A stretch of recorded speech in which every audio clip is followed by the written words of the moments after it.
So here we are. Too late for any more shopping.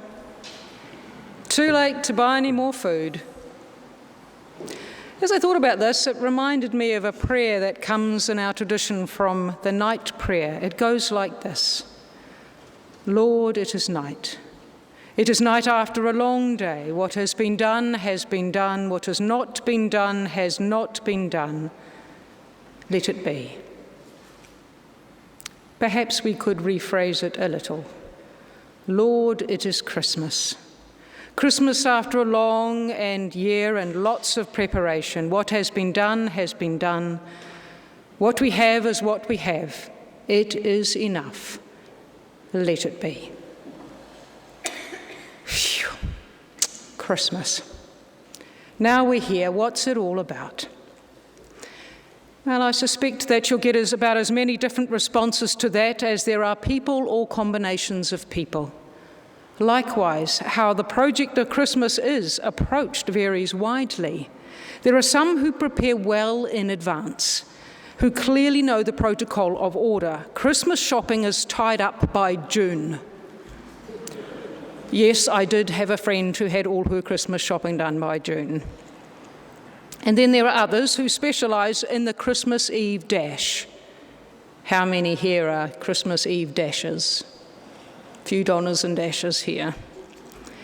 And some families have established traditions of food and order of festivity, who know who's hosting it or whose turn it is, of who does what best, of who is in and of who is out, and absorb the inevitable expansion and contraction of family unit in that. Other families have traditions that specialise in avoiding anything that resembles a formal or set tradition. Still others do a bit of both, and family expands to include anyone else who might be otherwise alone. The thing is that the traditions that make Christmas, Christmas, as opposed to any other gathering, celebrating occasion, even as they may vary, we sort of know, don't we, what makes Christmas, Christmas. Things might change a bit, fluctuate, be negotiated, but Christmas does have its own particular rituals. Increasingly, it seems to me, Christmas has acquired more trappings, a greater attention to the appearance of things. It used to be you just had to decorate the tree. Now you have to light the house and the yard. Complex liturgies of the end-of-year dues, of Christmas gift purchasing, of menu deciding around the only at this time of year special foods. And of course there's always the latest fads of eating. It is less likely these days that Christmas includes religious participation, although many do enjoy carols and carols in the park. The lead up to and Christmas itself can actually be pretty exhausting. I sometimes wonder if we look forward to the pressure being over, as long as the day is good, as much as the day itself. It makes you wonder really, what does Christmas mean? We know it's the time of year with emphasis on the importance of family, of people gathering together. It's a time of year in which the gap between those with disposable income and those without is made more apparent, a gap we seek to narrow by giving, so all can have the chance to enjoy the gifts and trappings of Christmas. Close as Christmas is to the end of the year, we can be drawn to reflect on the year and Christmases past, to remember and to give thanks for loved ones now absent, or for the gift of new family.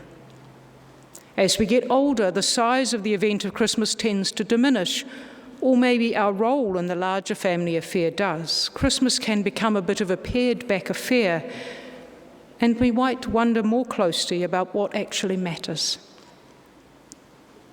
Even if that is so, even if Christmas is quieter, less frenetic, less full of gifts and abundant food, there's still something about Christmas Day that is distinct, that makes it, even if the trappings are less, different from any other day.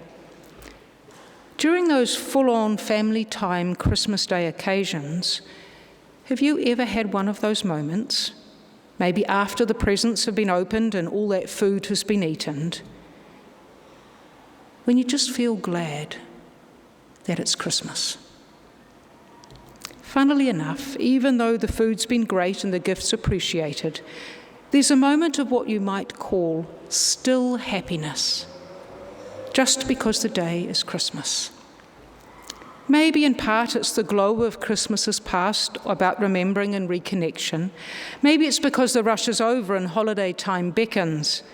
Maybe it's that the weather's warm and most are paused from their busy lives, which changes the feel of things.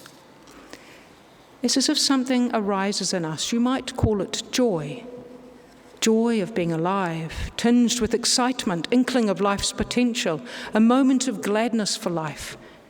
However fleeting the moment, it's there. At Christmas, we tell the story that God comes to life, is alive in real time on earth. We make the most startling claim that we humans can bring God to life, vulnerable, needful of us, and that we know how to nurture this God life for it to flourish. We just heard from John's Gospel. It tells of this thing, the Word, God, life, through whom all things come into being, born into the world, knowable, not concealed from us. God with us in the middle of our ordinary life. Part of the rhythm and pattern of life we know, of birth and death, immersed in God are we humans. That moment of still happiness. Perhaps it's our touching this, our somehow knowing of this. We are secure because we already belong. This beautiful, complex, vulnerable world is the place of God dwelling. It is through intimate, complicated, vulnerable, tangled relationships in this world that life comes into being. We are gifted life and belonging by a God who dwells intimate with us, who knows what it is to be human in all its complicated messiness. Taking the story of Christmas seriously means that human life, existence, is filled with light and purpose and meaning. If God really did this, if God chooses to be with us in this way, what does that do to our importance? What does that mean for our significance? What might it require of us?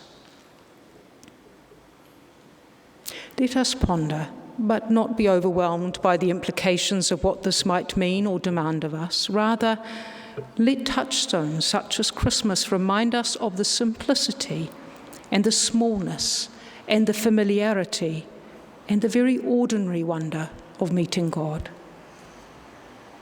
It is expression of our very human belonging to engage busily in outward trappings of Christmas celebration. But let them not so distract us that we forget or pay no heed to those fleeting moments of still happiness, of joy, of thanks for life, our precious life, and the precious life of this world, which is given us as gift.